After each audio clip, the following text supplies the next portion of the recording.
Hey guys, welcome back to the Entrant, and in this video we will be going through the legal developments of this week. The information that is used in this video is taken from the Law Times Journal, your one-step destination to the Indian legal fraternity. The Karnataka High Court has passed an interim order to ban the hijab. The court said that it will issue an interim injunction prohibiting petitioners in the hijab ban case as well as other students from wearing any religious garment or headpiece until the case is resolved. Only those institutions that have established a uniform dress code are subjected to the interim directive. Next we have the Supreme Court has ruled under Article 12 that the Wakf board is a state and land that is allocated to religious purposes is not exempted from vesting within the state. A bench of Justice Hemant Gupta and V. Ramasubramaniam also stated that land set aside for pious and religious purposes is not exempted from state ownership.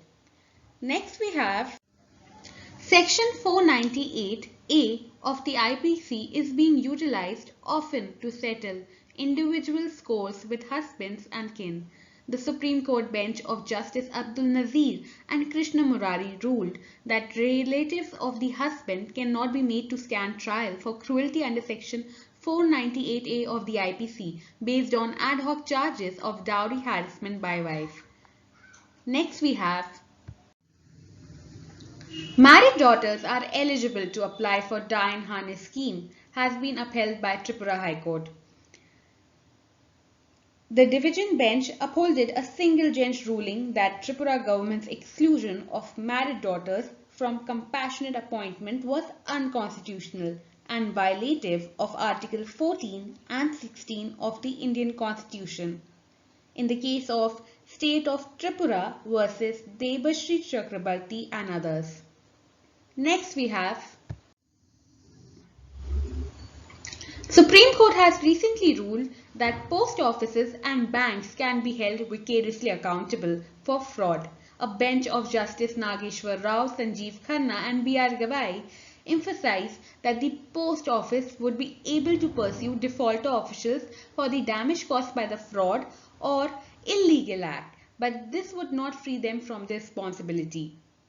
Next we have Karnataka High Court held DNA evidence not a ground for bail in a rape case. In this case, the rape survivor was a disabled woman who had given birth to a child as a result of the sexual assault and her statement had been recorded. She had recognized the accused, her neighbors, from the photographs. The court decided that even without a DNA test, there was enough evidence to create a prima facie case against the accused. Next we have Uttarakhand High Court has ruled that victims of rape have the legal right to abort their pregnancy.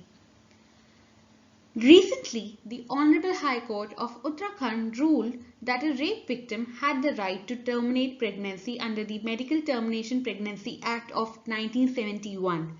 The court held there is a legal right to terminate a pregnancy based on rape. A rape survivor has the right to choose whether or not to carry her child. Next we have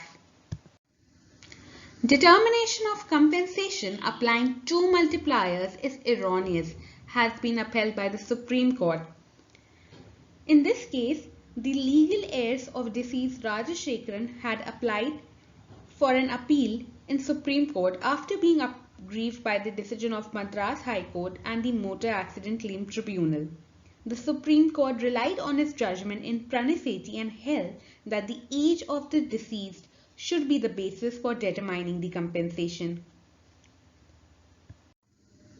Thank you guys for watching the video. Please like, share and subscribe to the Entrant. Signing off, Anubhuti Avasthi.